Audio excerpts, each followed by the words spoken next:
Imagine for a moment that your deepest thirst, the kind that no water can quench, is actually a divine message.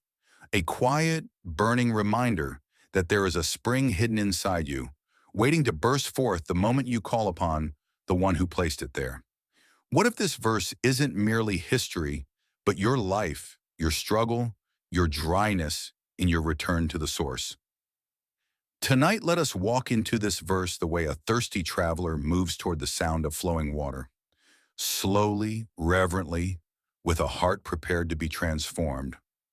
And when Musa asked for water for his people, in the Sufi path, this phrase is not merely about physical thirst. It is about the human condition. Every soul is wandering in a desert, sometimes of confusion, sometimes of grief, sometimes of longing. Musa asking for water is the awakened heart asking for nourishment. It is the inner cry you release when your spirit feels dry. It is your moment of turning back, of saying, Ya Allah, something inside me needs you. This is how the journey begins, not with strength, but with thirst. We said to strike the rock with your staff. Here lies a mystery wrapped in simplicity. Why a rock? Why something hard, closed, unyielding? Sufi teachers explain, the rock is the human heart when it becomes heavy, burdened by the world, hardened by experiences, sealed by constant self-protection.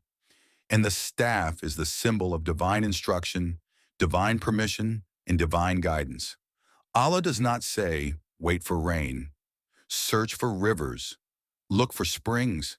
He says, strike the rock, strike the very place that seems most hopeless, strike the heart that seems most sealed, strike the spot where water seems impossible. The message is breathtaking. Sometimes your relief lies exactly where you feel most stuck. Sometimes the breakthrough emerges from the place that hurts the most. Sometimes Allah opens what appears to be the most closed. Then 12 springs burst forth from it. In Sufi symbolism, the rock is the hardened heart, and the staff is divine authority guiding the inner journey. When the heart is struck by truth, it doesn't release one stream of awakening. It releases many. Just as every tribe knew its spring, every inner faculty knows its source of nourishment. Every part of the soul has a place to drink. The 12 spiritual faculties are the 12 inner springs that erupt when Allah opens a heart. 1. Basra, inner vision. The spring of seeing.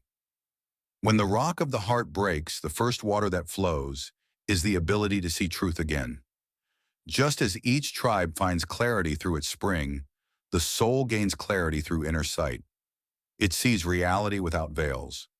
2. Samar al-Qalb, inner hearing. The spring of listening. The verse tells us that water flowed for guidance. Inwardly, this water allows you to finally hear the whispers of conscience, warning, intuition, and divine direction.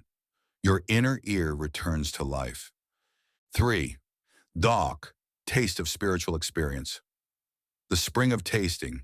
This faculty awakens when the soul begins to feel the sweetness of connection to God, a direct experiential knowledge mirroring how the tribes tasted the purity of the spring. 4.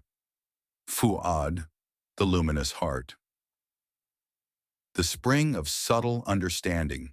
The Quran describes how each group recognized its own drinking place.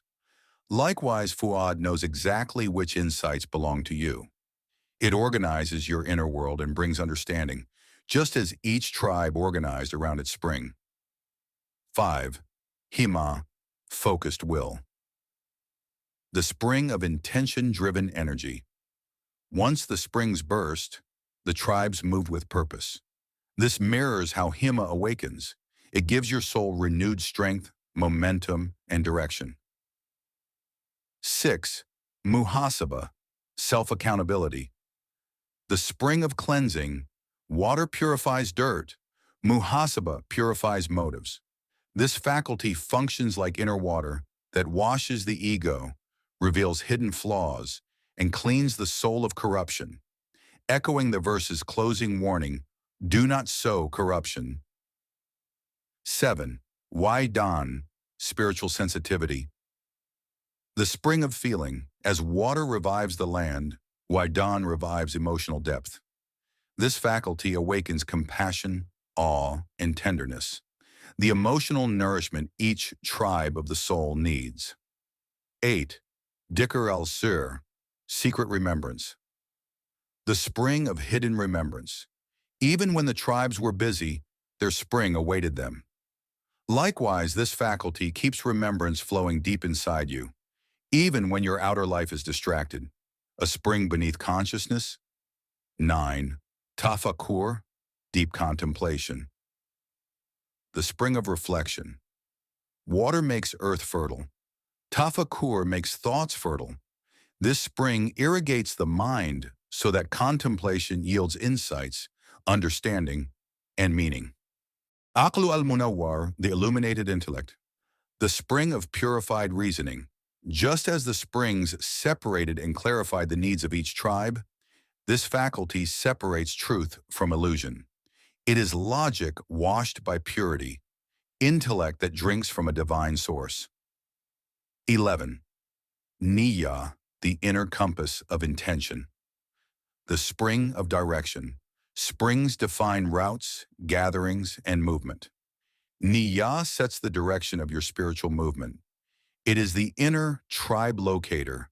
Each intention knows exactly which spring it must draw from. 12. Sabr al-Ruh, endurance of the spirit. The spring of resilience. Water allows life to endure the desert. Sabr allows the soul to endure trials. Just like every tribe had a guaranteed spring, Sabr reassures the heart. There will always be water for you. This is how the soul survives hardship, by drinking from the spring of divine steadiness. Each people knew their drinking place. This is one of the gentlest parts of the verse. Every soul receives exactly the water meant for it. Not too much, not too little, not someone else's share, not someone else's path. Your path to Allah is crafted for you, your temperament, your trauma, your story, your capacities. There is a spring that belongs to you, and you alone. This phrase whispers, you do not need to compete spiritually. You only need to drink from your place, your spring, your revelation. Everyone is traveling, but each in their own rhythm. Eat and drink from the provision of Allah. Here Allah shifts from the miracle to the attitude. He reminds us, the sustenance, physical, emotional, spiritual, comes only from Him. A Sufi interpretation sees this as the invitation to spiritual relaxation. To stop forcing outcomes. To stop believing that your nourishment comes from the world. Eat from His provision means feed your spirit with remembrance, feed your heart with trust, feed your mind with clarity, feed your life with meaning. When Allah provides, He provides in more forms than we recognize. And do not spread mischief on the earth. After receiving comes responsibility. The greatest mischief, according to Sufi wisdom, is not chaos in the outer world. It is chaos inside oneself. It is when the heart, after tasting the spring, turns away again. When the soul, after receiving abundance, returns to ingratitude. When the inner desert is watered, but we choose dryness again. Do not create mischief means. Do not disrupt the flow of divine water within you. Do not let ego clog your springs. Do not let anger pollute your water. Do not let despair stop its flow. Do not let forgetfulness dry it out. A heart that remembers Allah spreads peace. A heart that forgets spreads mischief. The verse gently urges, guard the springs, guard the softness, guard the miracle. Closing reflection. This verse is not just about them, it is about you, your thirst, your rock, your miracle. Inside every person is a spring waiting to burst. Sometimes all it needs is a single strike of sincerity, a single moment of turning to Allah with honesty, a single prayer whispered from the depths. Maybe tonight, maybe now, your rock is ready to open. If this touched your heart, then don't let the feeling fade.